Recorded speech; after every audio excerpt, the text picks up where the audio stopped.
Passionnés créateurs, bonjour à vous. On se retrouve aujourd'hui pour une nouvelle vidéo sur un thème qui m'a été demandé par une abonnée sur Facebook et qui souhaitait apprendre à faire des cake toppers, donc des petites décorations à poser sur des gâteaux d'anniversaire, de mariage ou autre. Ici, je suis partie sur un modèle très enfantin car il s'agit des 2 ans d'un enfant. Et bien sûr, c'est à personnaliser selon ce que vous désirez faire. Ici, je suis partie sur un modèle très simple avec l'âge, le prénom, des petites décorations. On peut faire des choses beaucoup plus complexes, mais ça prendra beaucoup plus de temps sur Canva Workspace. Ça demandera aussi beaucoup plus de pratique dessus. Donc, je suis plus partie sur un modèle simple pour commencer. Mais n'hésitez pas à me dire en commentaire si vous souhaitez que je vous apprenne à faire des modèles beaucoup plus complexes. On peut aussi ajouter de l'impression. Personnellement, je suis moins fan de ça, mais voilà, dans l'idée, ça peut être très joli quand même. Et surtout, ça permet de mettre un thème à l'honneur si votre enfant aime particulièrement un dessin animé ou ce genre de choses. Donc au niveau du modèle, on est sur quelque chose d'assez joli, c'est du papier, le tout collé sur une pique à brochette. Vous pouvez aussi le faire avec des pailles, des jolies pailles assez rigides.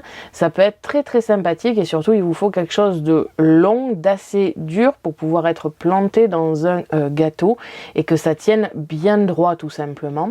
J'ai réalisé cette décoration avec du papier, des fleurs, des petits pompons, des choses qui ne sont pas alimentaires. Il faut donc que le gâteau soit assez loin de cette partie-là. Il ne faut pas que ça touche ce papier, ce n'est pas fait pour ça. On va aussi éviter les éléments qui peuvent tomber sur le gâteau, comme les strass. Bon, je vous explique en fin de vidéo que j'ai finalement craqué, mais c'est à éviter. Évitez aussi les papiers pailletés qui ont une tendance à perdre leurs paillettes. Ici, j'ai utilisé un papier pailleté blanc, il ne perd absolument aucune paillette, mais j'ai des papiers dorés qui en perdent beaucoup, et ça, il vaut mieux éviter, ce n'est absolument pas alimentaire.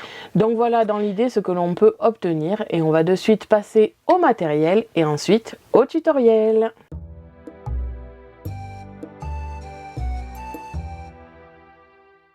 Pour cela, vous aurez besoin de ciseaux, d'une pince pour les petits éléments, de pique à brochette ou de paille décorée, quelque chose qui peut être utilisé pour de l'alimentaire, le pistolet à colle pour avoir une colle bien solide, le flacon de précision pour les petits éléments, de la décoration avec ici des petites fleurs en 3D, des petits pompons. Il vaut mieux éviter, mais j'ai utilisé des strass avec de la colle assez forte, du papier scrap, et enfin les essentiels Scan & Cut, c'est-à-dire la Scan & Cut, le support de lame et la lame standard ou auto-ajustable comme ici, et enfin le support adhésif standard. On se retrouve de suite pour le tutoriel.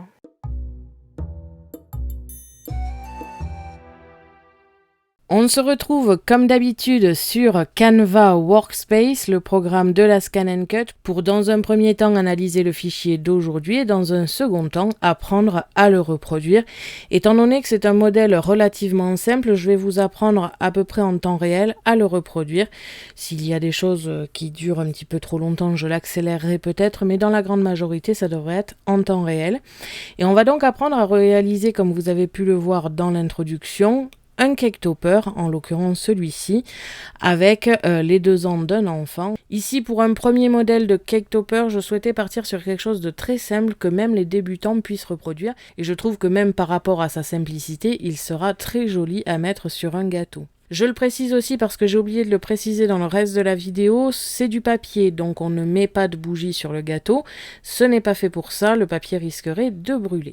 On a premièrement ici un modèle reconstitué qui ne sera absolument pas utilisé pour la découpe. Il s'agit tout simplement d'un modèle déjà fait avec toutes les couches superposées pour me rappeler dans quel sens les mettre. Donc si vous le faites, n'hésitez pas à vous faire un modèle aussi à peu près terminé pour que vous ayez toujours un support sur lequel vous allez pouvoir regarder dans quel sens vous l'aviez mis, dans quel style de couleur vous l'aviez mis. Donc ce modèle ici est tout simplement composé de tous les modèles que l'on a en bas. On a premièrement la base ici, ce sur quoi toutes les découpes vont reposer. Nous avons ensuite le contour du 2 ans finalement, donc tout fusionné, c'est aussi pour ça qu'il n'y a pas les petits espaces comme on a ici avec an. Ensuite nous avons les 2 éléments séparés, donc le 2 et le an, à positionner comme ceci. Nous avons ensuite le contour du prénom, Ici juste prénom parce que Joy c'était un petit peu trop court je trouve. Et en plus de ça, ce genre de décoration peut très bien aller à un garçon ou à une fille. Donc je voulais pas statuer sur garçon ou fille, je voulais quelque chose de plutôt neutre. Ensuite nous avons le contour de la couronne et la couronne en elle-même. Et c'est à peu près comme ça qu'on va devoir tout simplement faire le montage. Mettre la base, ensuite le premier contour, le 2 et le 1, le contour du prénom et de la couronne, et enfin le prénom et la couronne. Et une fois qu'on a décomposé tous ces éléments, comme vous pouvez le voir, c'est relativement simple à faire. On va de suite reproduire ce même modèle. Alors ici, j'ai mis de la couleur, c'est juste pour moi, hein. Il n'y a pas besoin de mettre de la couleur sur Canva. Cependant, si vous souhaitez avoir toujours un rappel des éléments, des différentes couches, je vous conseillerais de les mettre en couleur. Ça vous permet de bien savoir où sont vos éléments et où ils vont aller surtout. Et surtout les uns sur les autres, comme ici, ça vous permet de bien les différencier. On va pouvoir partir sur le même modèle. Je vais cependant changer l'âge et peut-être le motif de la couronne. Je ne sais pas encore. Je vais voir ce que j'ai dans les motifs de base de Canva, mais c'est pour vous montrer que c'est totalement personnalisable. On va donc faire déjà tous les éléments séparément. En éléments de base, on a l'âge, le prénom et la couronne. On n'a besoin que de ces éléments ici pour pouvoir ensuite fabriquer les autres motifs. On va donc partir sur un âge, je vais partir sur 28 ans, pour vous montrer un âge qui est composé de 2 chiffres. Ensuite, on marque an, ici en majuscule. Ensuite, nous aurons le mot prénom, même si évidemment vous ne marquez pas prénom, mais le prénom de la personne à qui va être consacré le cake topper. Donc on a déjà tous les éléments et ensuite on va venir trouver un élément qui ressemble à la couronne. Alors personnellement la couronne je l'ai trouvée dans les motifs de feuilles métallisées de Canva, donc un motif qui se trouve dans un kit payant, mais vous pouvez très bien utiliser le traçage d'image ou des SVG, ça ne change absolument rien. Ici ce sont des motifs foil donc qui doivent être tracés, je vais bien évidemment le changer en découpe et surtout modifier un petit peu ces motifs, par exemple ici enlever les petites antennes qui seraient beaucoup trop petites à la découpe, donc comme ceci. Je vais aussi potentiellement essayer de coller ces parties de papillon, tout simplement parce que sinon c'est des éléments à part. Donc je ne sais pas encore ce que je vais faire, mais dans l'idée je vais utiliser le papillon. Et on a donc tous les éléments pour commencer. Le papillon remplace la couronne, le prénom ici pour le prénom, en 28 pour remplacer le 2. Premièrement, on fait en sorte que les éléments se touchent, qu'ils soient fusionnés, comme par exemple prénom est en une seule découpe, en aussi. Il faut absolument que ce soit fusionné pour qu'il n'y ait pas 106 découpes qui pourraient tout décaler et faire quelque chose de pas très joli. Donc par exemple pour le 28 que j'ai un peu agrandi, je vais venir diminuer l'espacement pour qu'au moins le 2 et le 8 se touchent. Pas de trop pour que ça reste lisible, mais assez pour que ce soit qu'une seule découpe. Et ensuite, on fusionne. Le en, c'est la même chose. Bien sûr, je ne vais pas l'écrire avec la même police. Donc, je vais partir sur, par exemple, ici, Bruxelles, que j'agrandis aussi et que je vais, encore une fois, diminuer l'espacement pour fusionner. On a ces deux mots. Je vais faire la même chose avec le mot prénom. Je vais l'écrire avec Watermelon Script que j'ai trouvé sur Dafont, tout simplement parce que c'est une écriture attachée très jolie. Et donc ça garde un côté un petit peu manuscrit, un petit peu moins formel, on va dire, que ce genre d'écriture, qui reste très jolie, mais qui est très facile à fusionner. Je vais la mettre en régular, sinon il y a des petits problèmes.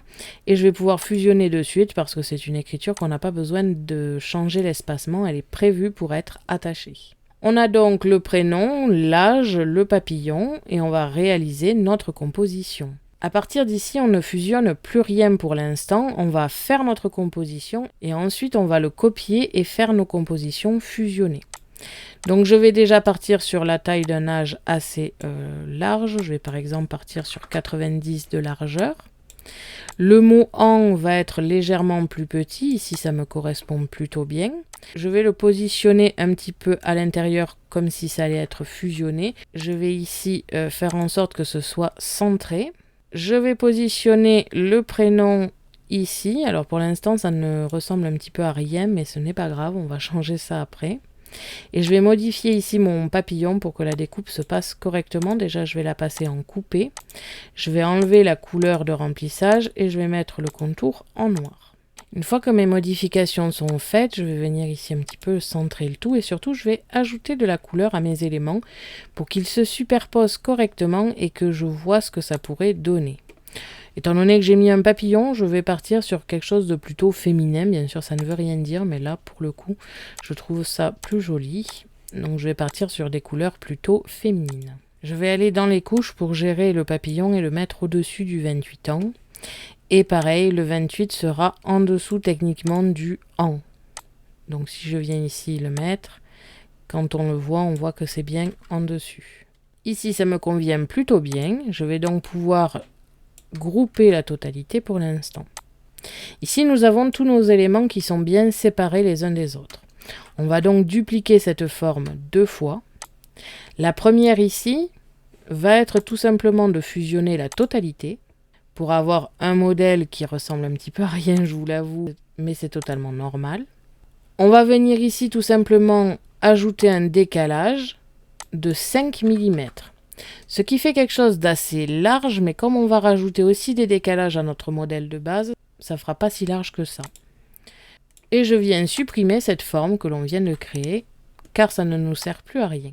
Je prends le second modèle que j'ai dupliqué. Je vais maintenant dégrouper la totalité. Le mot prénom et le papillon peuvent être mis de côté pour l'instant. Je vais fusionner le 28 et le an ensemble. Je vais ajouter un décalage, cette fois-ci de 2 mm vers l'extérieur, toujours en arrondi. Je peux donc positionner le 28 ans ici et supprimer celui-ci. Je viens dégrouper le premier modèle et le 28 ans est maintenant prêt à être positionné de façon définitive. On a ensuite besoin du prénom et du papillon. Encore une fois, je vais créer un décalage de 2 mm. Le papillon ici. Le prénom de la même façon. Et venir les mettre par-dessus. On a donc notre modèle qui est à peu près terminé. La seule chose que l'on va faire maintenant, c'est ajouter de la couleur à nos éléments décalés que l'on a fait pour avoir le modèle terminé, comme ici. Et à partir de là, vous allez pouvoir le dupliquer, dégrouper tous les éléments et les espacer pour la découpe.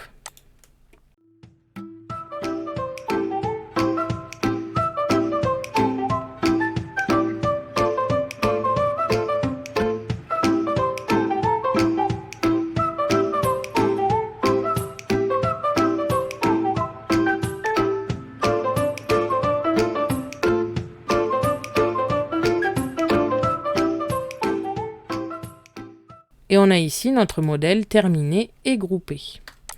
Je le duplique, je dégroupe le tout et je mets mes éléments les uns à côté des autres pour pouvoir faire la découpe.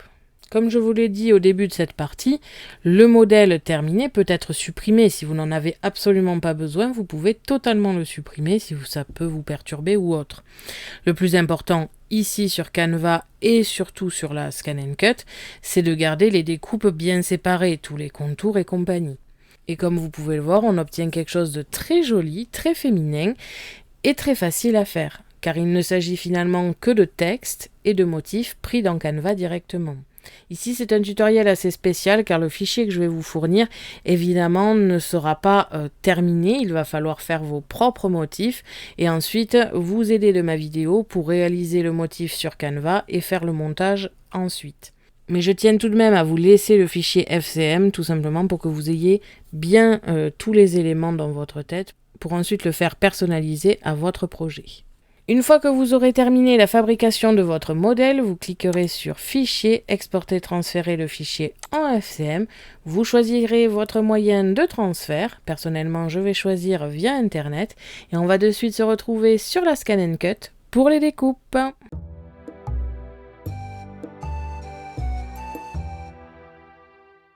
On se retrouve comme d'habitude sur la Scan & Cut. Je vais aller dans Récupération de données. Via le Wi-Fi pour ma part, bien sûr vous choisissez le moyen de transfert que vous désirez. Je viens ici récupérer mon modèle et on va pouvoir commencer les découpes. Et donc, c'est parti!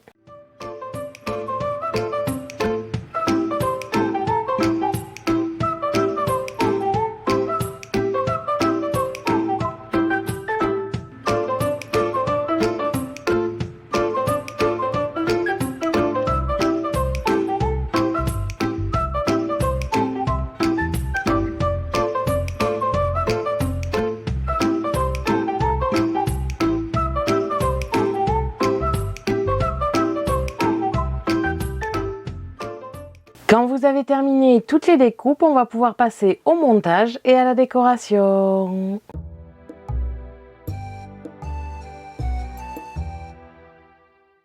Vous devez donc obtenir tous ces éléments, c'est-à-dire la base du cake topper, donc à savoir que sur mon modèle Canva Workspace, je n'avais que cette partie-là. Et lors de la découpe, j'ai aussi découpé la même chose mais en miroir, tout simplement pour que je puisse les mettre l'un sur l'autre et que les deux côtés soient décorés de la même manière. Ici, il y a un motif un petit peu postal et c'était pas vraiment dans le thème que je souhaitais. Je préférais avoir quelque chose d'un petit peu plus feuille finalement.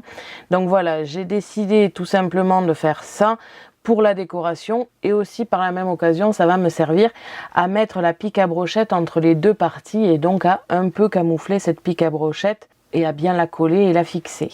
La deuxième partie, c'est ici l'ombre des deux ans, alors je dis l'ombre tout simplement le contour, que l'on va positionner par-dessus. Ensuite nous avons le 2 et le an qui sont à mettre encore une fois par-dessus. Vous pouvez le coller avec du double face ou alors avec des mousses adhésives, c'est à vous de voir. Ensuite nous avons le contour du mot prénom, le contour de la couronne et enfin le mot prénom. Alors évidemment vous ne marquez pas prénom, vous marquez le prénom à découper. Et on a aussi la couronne en elle-même. Et on va venir coller tous les éléments les uns au-dessus des autres comme ceci à peu près. Et comme vous pouvez le voir, c'est vraiment trop joli. Alors je pense que je vais coller tous ces éléments les uns sur les autres sur ma partie de base. Mais avant de coller à l'arrière, je vais positionner la pique à brochette. Je vais utiliser ici des piques à brochette que je vais sûrement recouper parce qu'elles sont un peu grandes. Vous pouvez utiliser des pailles décorées, c'est tout à fait possible. Il vous faut quelque chose d'alimentaire étant donné que ça va toucher le gâteau et même rentrer dedans. Donc pique à brochette ou paille, c'est bien. Étant donné qu'on va utiliser de la colle, que le papier n'est absolument pas alimentaire, vous devez le coller le plus haut possible pour que ça fasse la décoration mais que ça ne touche pas le gâteau. C'est mieux, évidemment. Je vais coller tous ces éléments les uns sur les autres. Ensuite, placer la pique à brochette en dessous ici. Et pour finir, l'arrière de la base. Plus le motif sera complexe et plus ça prendra du temps parce qu'il va falloir accumuler les couches. Mais dans l'idée, c'est quand même relativement simple. Si c'est vous qui avez fait votre propre modèle, vous savez dans quel ordre ça va, vous avez votre propre idée du motif. Donc ça devrait être très simple étant donné qu'il ne s'agit finalement que de couches à poser les unes sur les autres. On va donc pouvoir passer au montage. En termes de décoration, vous pouvez rajouter quelques petites fleurs, quelques petits strass. Personnellement, les strass, je ne les conseillerais pas tout simplement parce que ça pourrait tomber et dans le gâteau, c'est pas forcément génial. Les fleurs ou si alors vous avez des strass qui collent très très fort ou que vous collez grâce à des colles très très fortes, ça passe. Mais voilà, dans l'idée, essayez d'éviter les choses qui pourraient venir tomber dans votre gâteau. Au même titre que les paillettes de papier. Ici, j'ai utilisé un papier à paillettes. Il ne tombe pas les paillettes, donc ça va. Maintenant, il y a certains papiers dorés que j'ai qui ont tendance à facilement perdre les paillettes. C'est pas forcément conseillé sur un gâteau. Je passe de suite au collage en sachant que je vais coller tout sans épaisseur car je n'ai plus de mousse adhésive. Il faut que j'en rachète. Mais voilà, après vous pouvez très bien mettre des mousses adhésives à certains endroits pour mettre des éléments en valeur plus que d'autres. Et donc c'est parti pour de l'accéléré et on se retrouve juste après pour le résultat.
Donc voilà, une fois terminé ce que l'on obtient, on a ici un joli cake topper pour un gâteau d'anniversaire d'un petit enfant de 2 ans.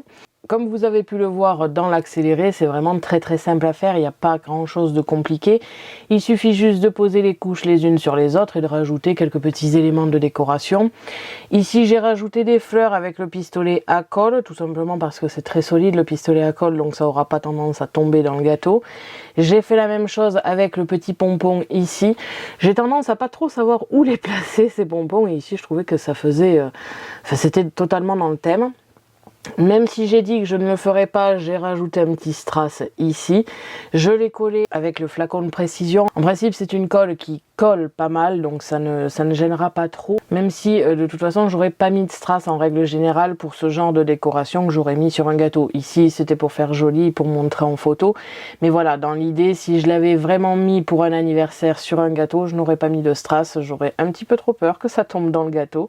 Pour la partie programme de Canva Workspace, c'est pas beaucoup plus compliqué pour ce genre de modèle toujours. Ici, c'est très simple. Je n'ai pas fait de décoration plus poussée, donc forcément, c'est relativement simple. Ça le sera beaucoup moins si vous faites un modèle beaucoup plus complexe, beaucoup plus complet aussi, avec plus de décoration. Si vous ajoutez des modèles en impression et compagnie, ça peut rajouter beaucoup de boulot. Donc après, ça va vraiment dépendre de ce que vous désirez. Donc voilà, le modèle est maintenant terminé et j'espère que celui-ci vous aura plu. Ça change de ce que je fais d'habitude et ça m'a beaucoup plu, donc voilà.